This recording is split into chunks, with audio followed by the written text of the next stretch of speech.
अस्सलामुअलैकुम नाज़रीन, स्वागत है आपका मेरे अपने चैनल आसमास किचन में।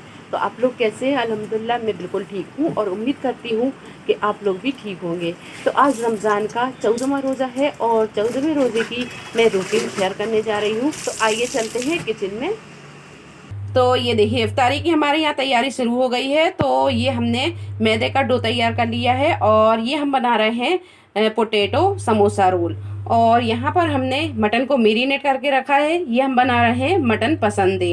तो दही में सारे मसाले और थोड़े से ड्राई फ्रूटों को डालकर और मिक्स करके और इसमें मटन डाल दिया है। तो इसे हमने रख दिया है मेरीनेट करने के लिए। तो मेरीनेट ये हो गया है, बस हम बनाना शुरू करते हैं। आलू समोसा रोल बनकर तैयार है। अब इसे हम फ्राई करेंगे। तो यहाँ पर ये हमने आलू की स्टफिंग भरी है और स्टफिंग में हमने बहुत कुछ नहीं डाला है, सिर्फ आलू डाले हैं। हल्दी, नमक, मिर्ची और थोड़े से पाउडर मसाले, जीरा पाउडर, सौंफ का पाउडर और अमचूर पाउडर, ये सारी चीज़ें डालकर मिक्स कर दिया और थोड़ा सा प्याज और हरा धनिया डाला और उसके रोल बनाए यानी कबाब बनाए।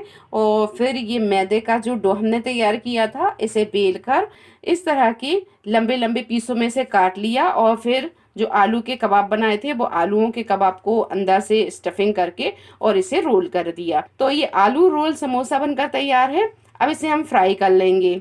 और ये शामी कबाब का मसाला है, इसे हम पीस कर इसमें प्याज, हरा धनिया, हरी मिर्ची और पाउडर मसाले डालेंगे।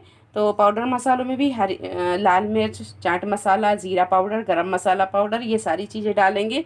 तो इसके हम शामी कबाब बनाएंगे। तो आइए चलते हैं गैस की तरफ। और ये जो बैगन है, तो हम बैगन के पीस बना रहे हैं, स्लाइसों में से हम काट रहे हैं क्योंकि आज हम बनाने वाले हैं बैगन के पकौड़े।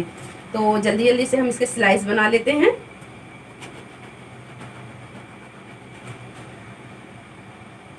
और आज हम आलू के पकौड़े भी बनाने वाले हैं। तो आलू को भी इसी तरह हमने स्लाइसों में काट लिया है। तो सॉरी, आपको नीचे नहीं दिख पा रहा है कि मैं कैसे काट रही हूँ। तो एक मिनट मैं कैमरा नीचे कर देती हूँ। मैं कर देती हूँ। तो बैगन को हम इस तरह स्लाइसों में काट लेंगे। तो यहाँ हम ज्यादा बैगन के पकौड़े नहीं बना रहे हैं, सिर्फ एक बैगन को इस तरह स्लाइसों में काट रहे हैं। तो ये बैगन जो है बहुत ताजा है, हो सकता है हमारी छुरी में धार ना हो। चलिए, फिर भी कट गया। चलिए, तो गैस पर हम रख देंगे कढ़ाई को और कढ़ाई में डाल देंगे हम तेल और इसे गर्म होने देंगे और बेसन को फेंट लेते हैं। तो अब बस 14 रोजे बचे हैं और ये रोजे इतने जल्दी चले जाते हैं कि पता ही नहीं चलता है। और आप लोगों के कमेंट भी माशाल्लाह बहुत अच्छे आते हैं, बहुत अच्छे कमेंट करते हैं, आपका बहुत बहुत शुक्रिया। तो यहाँ पर हम जो है वो बेसन को घोल रहे हैं, ये देखिए।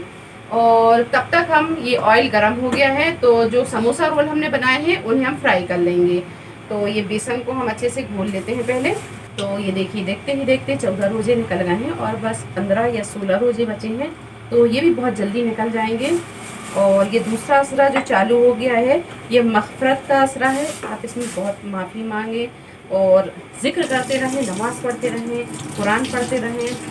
तो आप जहाँ तक हो ज़्यादा से ज़्यादा इबादत करें। साहिबा, ये रोल डाल देना इसमें और इसे मीडियम टू हाई फ्लेम पर रखकर फ्राई करेंगे तो ये बहुत अच्छे से फ्राई हो जाएंगे। तो बस इसी तरह हम इसे फ्राई कर लेंगे। और आज हम तलने वाले हैं ये फ्राइम्स, और इसे हम लोग चैया पैया भी बोलते हैं क्योंकि ये बच्चों को बहुत अच्छे लगते हैं और ये छोटे छोटे से रहते हैं, कलरफुल रहते हैं।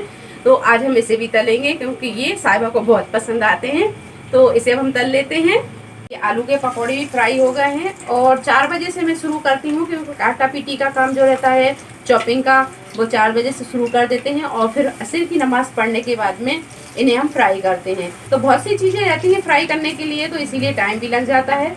तो ये देखिए, ये भी फ्राई हो गए हैं पकौड़े और वहाँ पर कबाब भी फ्राई हो गए हैं। बस अब हम बैगन के पकौड़ों को भी फ्राई करेंगे। तो आपके यहाँ अफ्तारी में क्या क्या बनता है आप कमेंट बॉक्स में ज़रूर बताएं। आपके यहाँ भी क्या इसी तरह अफ्तारी बनती है? तो ये देखिए, आलू के पकौड़े फ्राई हो गए हैं। अब हम करेंगे बैगन के पकौड़ों को फ्राई। तो बेसन का डो जो है वो हम एक साथ ही एक बार ही घोल लेते हैं, ये देखिए। और इसी में जिस जिस चीज़ के पकौड़े बनाने रहते हैं हम फ्राई करते जाते हैं। तो अभी हमने आलू के पकौड़े फ्राई किए हैं और अब हम करेंगे ये बैगन के पकौड़े फ्राई।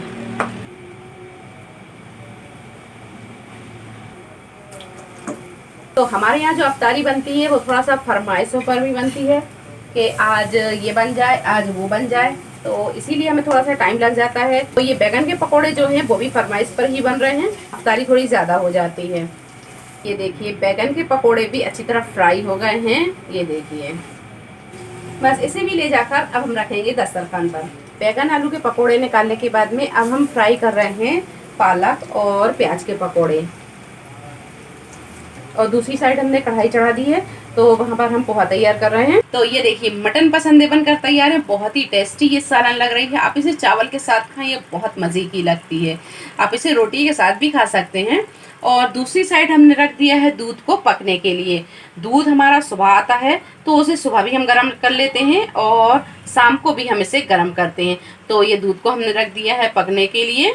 तो ये देखिए दस्तरखान पे सारी चीज़ें आ चुकी हैं। तो ये है बैंगन के पकोड़े, आलू के पकोड़े, दाल की चटनी, और ये है कबाब और पालक की भजिए, दही बड़े, और ये हैं फ्राइंग्स, और ये हैं समोसे, और ये है फ्रूट्स, खजूर, चटनी। तो ये सारी चीज़ें हैं हमारे दस्तरखान पे। सो आइए आप भी आ जाइए फ्रेंड्स, और आप भी हमारे साथ रोज़ा इफ्तार कर लीजिए।